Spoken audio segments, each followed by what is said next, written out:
बिस्मिल्लाहिर्रहमानिर्रहीम अस्सलाम वालेकुम शामदीद एमसीक्यू स्टूडेंट ऑफिशियल में the home of current affairs. इस वीडियो में हम आपके साथ नवंबर के पहले हफ्ते के 20 से ज़्यादा अहम तरीन पाकिस्तान और इंटरनेशनल करंट अफेयर्स शेयर करेंगे। पीडीएफ फाइल की डाउनलोड लिंक आपके साथ वीडियो डिस्क्रिप्शन में शेयर कर दी गई है, पर यह पीडीएफ फाइल पासवर्ड प्रोटेक्टेड है और पासवर्ड आपको इसी वीडियो में मिलेगा। पासवर्ड को 2 पार्ट्स में डिवाइड किया गया है, यानी कि आपने दोनों पार्ट्स को फाइंड आउट करने हैं और फिर सीक्वेंस वाइज, यानी कि पहले फर्स्ट पार्ट उसके बाद सेकेंड पार्ट को लगा के, यानी कि जो पासवर्ड की फील्ड होगी वेबसाइट पर, तो आपने इसको सीक्वेंस वाइज लगाना है। तो उसके बाद आपकी पीडीएफ फाइल डाउनलोड होगी। अगर आप अलग अलग अटेम्प्ट करते, यानी कि फर्स्ट पार्ट आप डालते फिर डाउनलोड का बटन दबाते, तो ये काम नहीं करेगा। यानी कि दोनों को आपने एक साथ एक ही बार फील्ड में डालना है, लेकिन सीक्वेंस वाइज। पहला करंट अफेयर है on November 7 and 8 2022 prime minister Shahbaz Sharif will be visiting Egypt to participate in the. नवंबर 7 से लेकर नवंबर 8 2022 तक शहबाज शरीफ वो इजिप्ट में रहेंगे, यानी कि वो इजिप्ट का दौरा करेंगे। सो उनके दौरे का मकसद इन गिवन ऑप्शंस में से किस चीज़ में हिस्सा लेना है। तो इन गिवन ऑप्शंस में से ऑप्शन है शारम अल शेख कॉप 27 समिट। शारम अल शेख कैपिटल है इजिप्ट का।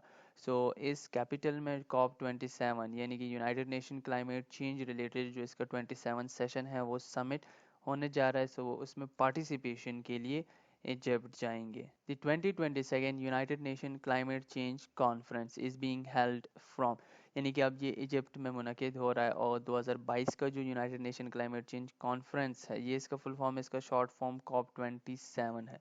सो ये किस दिन से लेके किस दिन तक जारी रहेगा इजिप्ट में। सो इनके उन ऑप्शंस में से ऑप्शन बी 6 नवंबर अंटिल 18 नवंबर 2022 तक ये जारी रहेगा, और इसे कॉप 27 भी कहा जाता है। ठीक है।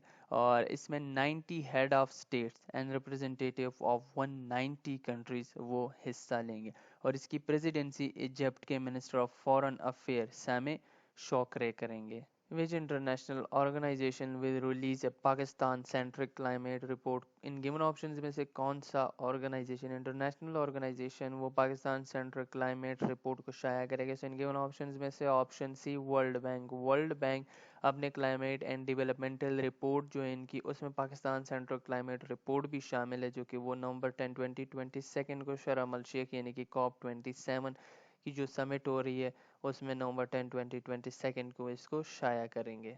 World tsunami awareness day is observe every year on. Tsunami कहते हैं नेचुरल डिज़ास्टर को, यानी कि अब पाकिस्तान में जो सुनामी आई थी, सैलाब आया था, लेकिन ये वर्ड जापानीज़ ओरिजिन है, इसलिए इसे सुनामी कहा जाता है। So world tsunami awareness day हर साल किस दिन ऑब्जर्व किया जाता है। इन गिवन ऑप्शन में से ऑप्शन डी नवंबर 5 एवरी ईयर, और पास्ट 100 ईयर्स में 58 बार सुनामीज आ चुकी है, जिसमें 2,60,000 से जायद जाने जा चुकी है। साल 2022 के लिए world tsunami awareness day Asia Pacific का theme early warning and early action before every tsunami. Which team reach the most time in the T20 world cup semifinal.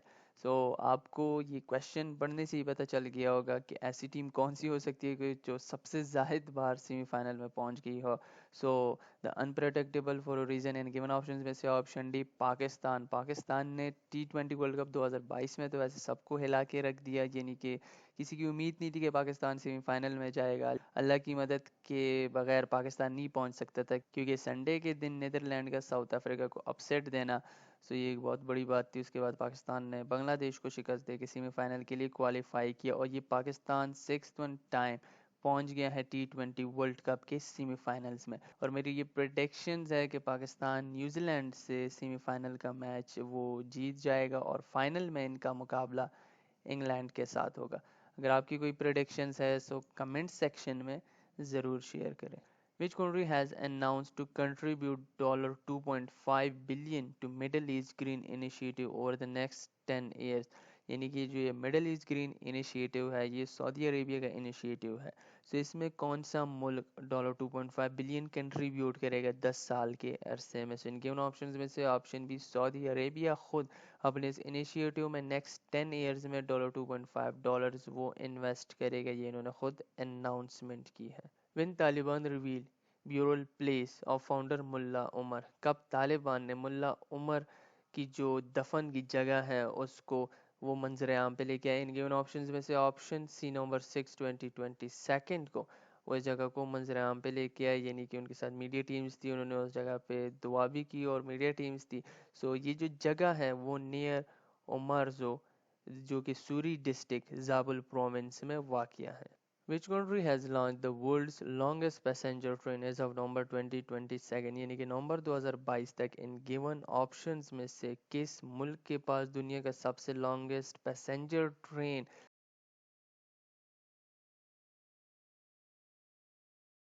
Launch करने का रिकॉर्ड उनके पास मौजूद है? इन गिवन ऑप्शंस में से option सी Switzerland. Switzerland ने 100 coaches पर मुश्तमिल 4550 सीट्स पर मुश्तमिल 1910 मीटर्स की लॉन्गेस्ट पैसेंजर ट्रेन वो बनाई है, और इसको बनाने की जो कंपनी है वो है रहतिन रेलवे, जो कि स्विस ट्रांसपोर्ट कंपनी, और उन्होंने ये वर्ल्ड रिकॉर्ड सेट किया जब वो सेलिब्रेट कर रहे थे 175th anniversary of Switzerland first railways, यानी कि आज से 2022 से 175 साल पहले स्विट्जरलैंड में रेलवे यानी कि फर्स्ट रेलवे ट्रेन वो चलाई गई थी। फ़ख्रुन्निसा कोकर, ए फॉर्मर जज of the Lahore high court, passed away on, यानी कि फ़ख्रुन्निसा कोकर उनका इंतकाल कब हुआ? इन गिवन ऑप्शंस में से ऑप्शन सी नवंबर 5 2022 को उनका इंतकाल हुआ। उनकी एज 80 साल की थी और इनकी नमाज जनाजा आबिद मजीद रोड लाहौर कैंटोनमेंट में अदा की गई। On November 3, 2022, UNICEF said flooding has destroyed these schools in the country। नवंबर 3 2022 को यूनिसेफ की जानिब से ये कहा गया कि पाकिस्तान में जो सैलाब आए थे उसकी वजह से कितने schools all over the country वो तबाह हो चुके। सो इन गिवन ऑप्शंस में से ऑप्शन डी 27,000 स्कूल्स वो तबाह हो चुके और 2 मिलियन चिल्ड्रन वो तालीम से महरूम हो चुके हैं इस तबाही यानी कि जो सैलाब की वजह से जो तबाही है और जो स्कूल्स वो तबाह हुए। और इसके बारे में कहना था UNICEF global director of education Robert Jenkins का। When Imran Khan was shoot in an assassination attempt during a long protest march against the government, कब इमरान खान जो कि अपने लॉन्ग प्रोटेस्ट मार्च वो कर रहे थे गवर्नमेंट के खिलाफ, सो इनको असैसिनेशन अटेम्प्ट में इनको कब वो गोलियां लगी? सो इनके उन ऑप्शन में से ऑप्शन बी 3 नवंबर 2022 को उन पर असैसिनेशन अटेम्प्ट किया गया, लेकिन खुशकिस्मती की बात यह है कि वो बच गए हैं। और ये इवेंट 3 नवंबर 2022 को पंजाब का जो इलाका है वजीराबाद यानी जो सिटी है पंजाब की, उधर ये इवेंट पेश है और इस इवेंट में पीटीआई के एक सपोर्टर की जान भी जो है वो चली गई है। When first International Day for Biosphere Reserves is celebrated? Biosphere Reserves कहते हैं कि जो नेचुरल जितनी भी रिजर्व्स हैं उनको Biosphere Reserves कहते हैं। सो इसकी अवेयरनेस के लिए कब फर्स्ट इंटरनेशनल डेज को ऑब्जर्व किया गया? सो इनके ऑप्शन में से ऑप्शन सी नवंबर 3 2022 को first international day for biosphere reserves इसको सेलिब्रेट किया गया और हर साल इसको अब नवंबर 3 को सेलिब्रेट किया जाएगा। On November 2, 2022, which country renewed its participation in an agreement allowing Ukraine to export grain via the Black Sea? इससे पहले यूनाइटेड नेशंस रशिया और यूक्रेन के दरमियान ग्रेन की डील हुई थी। वो डील ये थी कि ब्लैक सी के थ्रू यूक्रेन जो है वो अपनी ग्रेन्स को एक्सपोर्ट कर पाएगा यानी कि दूसरे ममालिक को वो बेच पाएगा। अब नवंबर 2 2022 को कौन सी कंट्री इसमें से एक कंट्री जो है इस ग्रेन डील से निकल गई थी, लेकिन नवंबर 2 2022 को दोबारा से उस कंट्री ने इस डील को ज्वाइन किया, इस एग्रीमेंट को ज्वाइन किया। सो वो कौन सी कंट्री है? इन गिवन ऑप्शंस में से ऑप्शन है रशिया। रशिया इससे निकल गई थी लेकिन नवंबर 2 2022 को उसने इस एग्रीमेंट में अपनी पार्टिसिपेशन को रिन्यू किया है।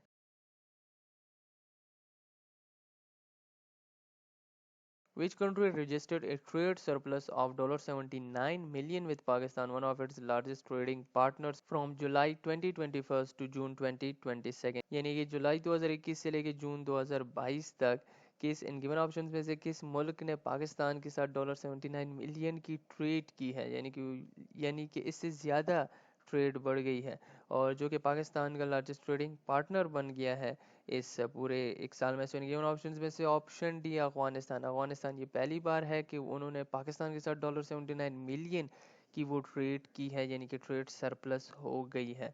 और ये पाकिस्तान का इस जुलाई 2021 से लेकर जून 2022 तक वो लार्जेस्ट ट्रेडिंग पार्टनर भी वन ऑफ इट्स, यानी कि ये नहीं है कि सिर्फ ये है, इसके अलावा चाइना भी है, मजीद ममालिक भी है, यूएसए भी है, लेकिन one of its largest trading partner बन गया है जब इन्होंने इस फिगर को हासिल किया $79 मिलियन को। और इसके बारे में यूएस की मॉनिटरिंग एजेंसी है जिसका नाम सिगार है उसकी जानिब से रिपोर्ट में बताया गया। और नवंबर 1 2022 which capital city recognise same sex marriage. नवंबर 1 2022 को किस मुल्क की कैपिटल सिटी ने सेम सेक्स मैरिज रिलेशनशिप उसको रिकॉग्नाइज की, यानी कि उसको कानूनी करार दिया। गिवन ऑप्शंस में से ऑप्शन सी टोक्यो, यानी कि टोक्यो में अब सेम जेंडर के लोग जो है वो एक दूसरे के साथ मैरिज कर सकेंगे। International day to end impunity for crime against journalists day observe annually on. So ये दिन हर साल किस दिन को ऑब्जर्व किया जाता है? गिवन ऑप्शंस में से ऑप्शन बी 2 नवंबर एवरी ईयर को इस डे को ऑब्जर्व किया जाता है। Who is the current chief justice of Islamabad high court? कौन है मौजूदा chief justice Islamabad high court के? सो इन गिवन ऑप्शंस में से ऑप्शन है जस्टिस मिनाल्ला, ये मौजूदा चीफ जस्टिस है इस्लामाबाद हाई कोर्ट के, लेकिन इसके बाद जस्टिस आमिर फारूक ये नेक्स्ट चीफ जस्टिस होंगे इस्लामाबाद हाई कोर्ट के।